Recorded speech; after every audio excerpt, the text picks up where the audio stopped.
Don't worry, it's all perfectly safe. Ha!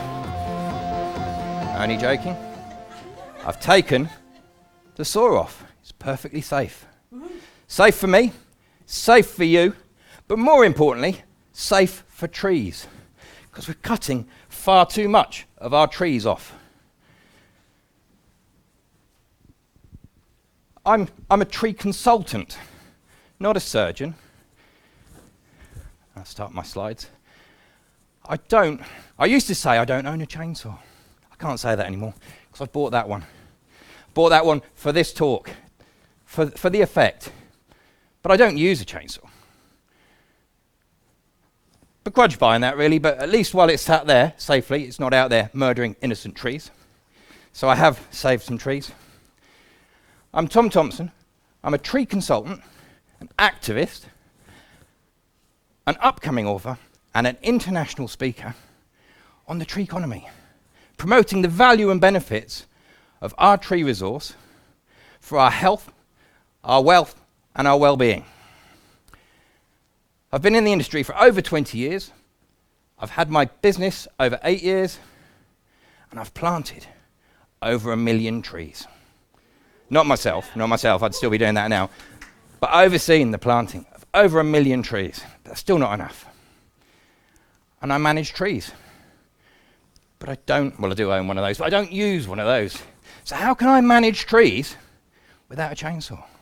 What do I use? I use these, my eyes. Not quite as demented as those eyes on that slide there, hopefully, but with just normal eyes, but looking to see what we need to do.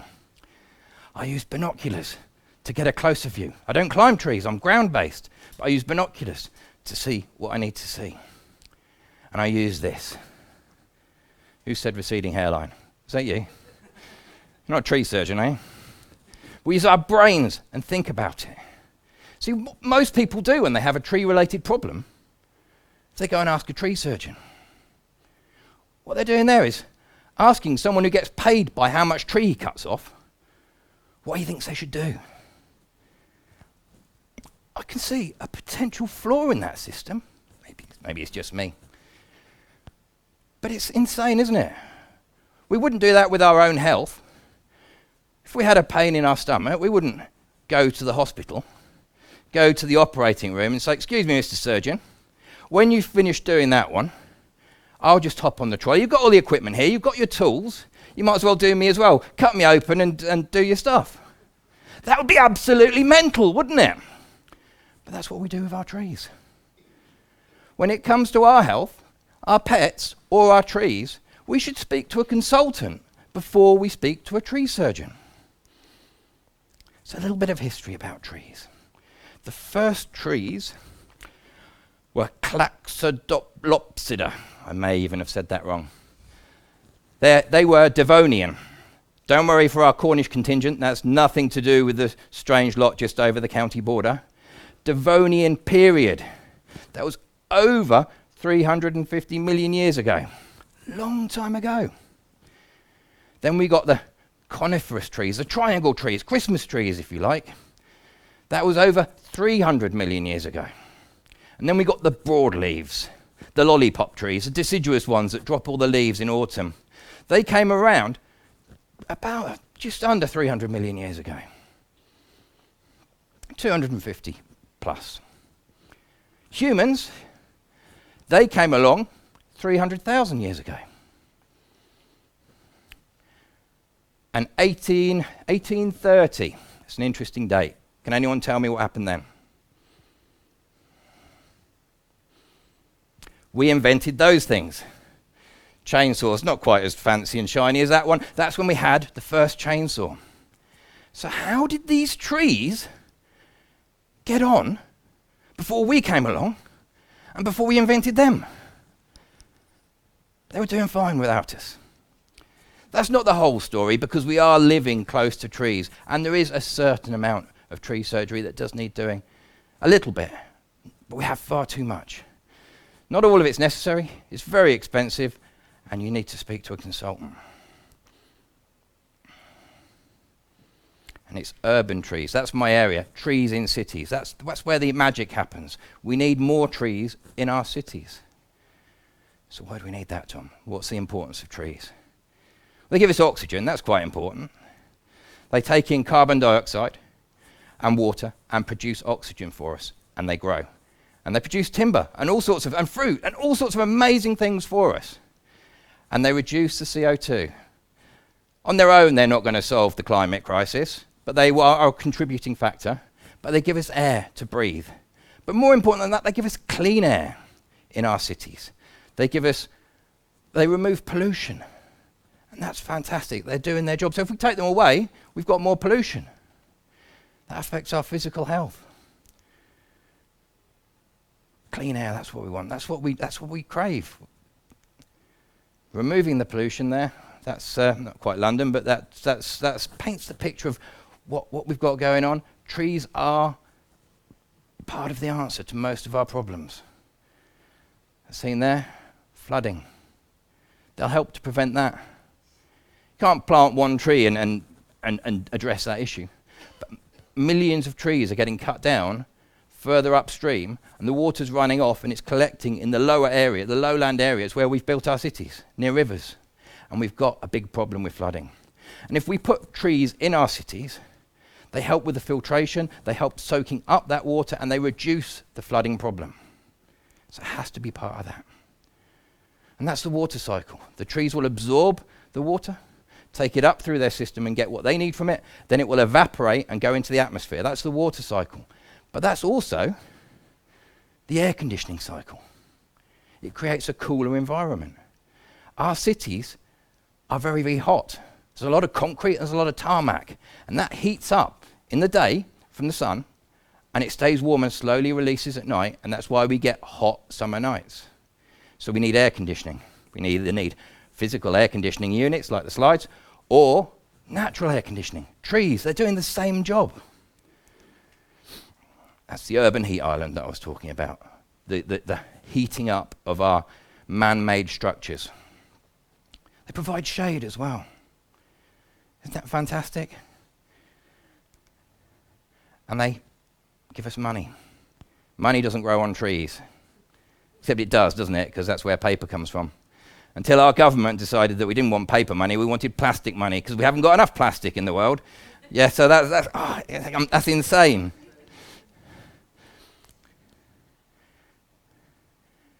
But now, they add to our property values. Trees will increase property values. This is what people want. They want trees on their land. They want a mature landscape. That is a mature landscape. They want this secrecy. I don't know what they want to do behind this secrecy, what deviant behaviours they have, but they crave this secrecy, and they pay a premium, up to 10%. If you ask an estate agent, what's a mature landscape, they'll go, well, that's about 10%. They won't know what a mature landscape is. It's trees. And often people buy these properties and cut the trees down because they want a better view. They're cutting off their value. And that's an immature landscape. No one wants that. And when you're looking up slides on Google, be very careful when you look up mature things, because you get some strange results there. Trees will help with our mental well-being, and we've touched on mental well-being with one of the other speakers this morning. They improve our relaxation. There's been a study of bathing. Not that sort of bathing that's on the slide, but that would be quite an interesting study for me. But no, not sunbathing either. Forest bathing. People going into the woods and lying down. The Japanese have been leading on this, Treeconomy. They actually measure the responses. And people's cortisol levels reduce because of the pheromones in the trees. It's a chemical reaction. It's not just a visual thing. That helps as well. It's a psychological, but it's a chemical thing. And we like being in nature. Cities are not natural environments. They're very stressful at an intrinsic body level. And the Japanese have been studying that.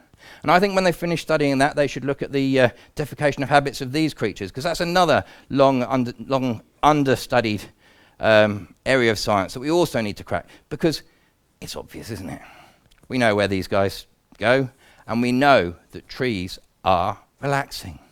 We don't need Japanese scientists to tell us. Millions of people go into the woods to relax. If you don't believe me, just think back to the lockdown when we were all confined. People were literally breaking out of their lockdown to break into the parks. The police were trying to send them back. People craved nature because it had been taken away from them, what they took for granted. And when people were allowed out for an hour a day, they suddenly noticed nature.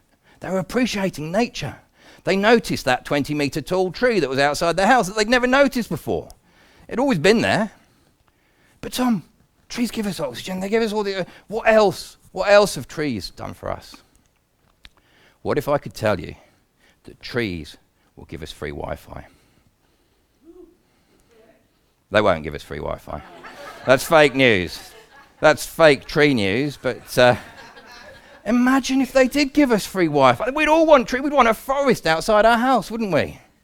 Instead, they only give us oxygen and flood mitigation and nicer places to live and improve our health and our mental health. It's nothing really, is it? Cut them down. Don't cut them down. Don't cut the trees down. And that's the lockdown slide. So I've already covered that one. Now I'm going to share a little bit about my business. It's the risk assessment business. I'm going to share a story. Anyone know what that slide represents? That's health and safety. Health and safety. Everyone hates it, but that's a big part of my job. And I assess risk. And this is my client, Mr. Wright. It's quite ironic because he was wrong in so many ways, but Mr. Wright was worried about his trees. He says, Tom, I've got this tree. It might fall over. The tree surgeons told me it might fall over and I need to cut it. I said, calm down. Let's have a look at the tree. And trees, there is a slight risk with trees. There are 6 deaths each year as a result of tree incidents, tree-related incidents, either trees falling or branches falling. That's an average year on year, and that's from the Office of National Statistics. So let's give us some comparisons. Trousers. There are 10 trouser-related deaths each year. It's on the Office of National Statistics if you want to check it out. I don't know what they're doing, if they're in the wrong place with their trousers off and they have to get out. It doesn't go that deep into the statistics. But there are still 10 trouser-related injuries. But we're still prepared to put our trousers on. Stairs. They're dangerous. 1,000 stair-related injuries every year. But people still use the stairs. And vehicles. 1,800 vehicle deaths every year. But people are still prepared to get in their car and drive on the motorway while using their phone sometimes to make it even more dangerous because they're just not happy with the ordinary level of danger. But they're still worried about their fairly safe trees. And Mr. Wright goes, Tom, you don't understand. When the wind blows, my tree moves in the wind. So that's good. That's what you want. When it stops moving in the wind, then it's brittle. That's when you want to worry. But don't worry, it's just doing its tree thing. He says, you don't understand, Tom. I sit on my sofa, I look out my window, and I worry about my trees, and I sweat. I said, what do you do for a job? Do you work from home? And clearly he did work from home while the lockdown was on, but now he was back into the office. And he said, no, I drive to work, Tom. His drive actually takes him past Arizona for some reason, but that's the beauty of stock photos, I think. I said, do you work on the ground floor? No, he worked on the 5th floor. And he didn't use the elevator, he used the stairs because that was better for his health, for his pedometer. Oh, he's quite a risk taker, this, isn't he? At this point, I didn't ask him if he was wearing trousers. I just took that as a given. We're not in the Zoom era anymore, and we do need to wear trousers. But he took that risk. I said, Mr. Wright, what do you do when you're not? Do you got any hobbies? What do you do when you're not sat at home on your sofa watching your trees out the window? He says, Tom, I like to go out into the forest and walk around. What, with all those thousands of trees that no one's inspected properly, and you're worried about the one that I've had a look at outside your house? He says, yeah. No, I'm worried about that one. So what do you do when you finish wandering around your trees? He says, I'll go back to the car, get my bike off the back, and I drive around the bike track. What, with all those people who've no idea of their risk tolerance, you're riding against them? Yeah. That's amazing. My heart's pounding, my hands are sweating. It's really exhilarating. I think, can't you get that same feeling just sitting at home looking out your window worrying about your tree?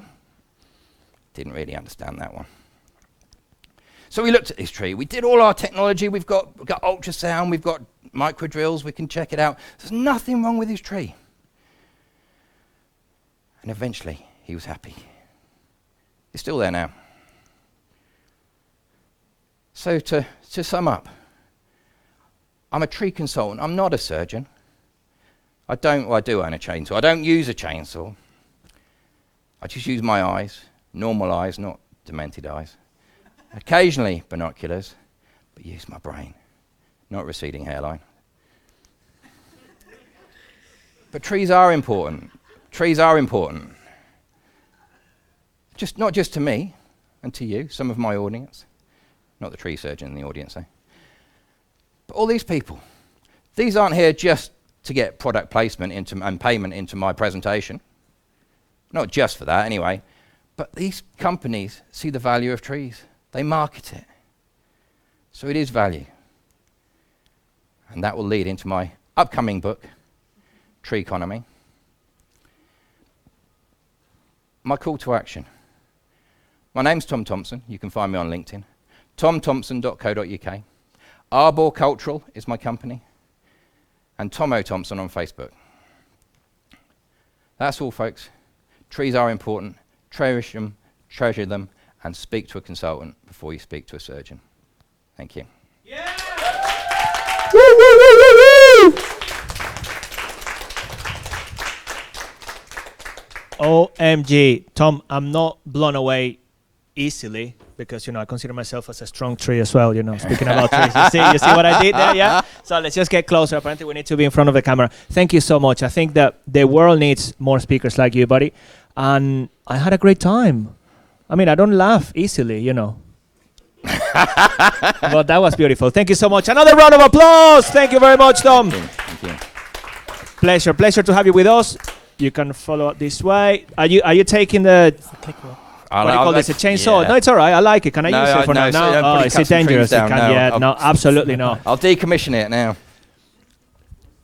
I mean, what a powerful talk. I loved it. I loved every part of it. And yeah, I think we need more time with nature and appreciation. I remember when I lived in Sweden, because coming back from Venezuela, we, for some reason, don't take care of nature in the same way, which is unfortunate. But then I learned in Sweden that, people actually replant trees. A discovery for me. Loved it. Look, I'm not going to entertain you this time, and I know you want me to, right? Yeah, I know you do.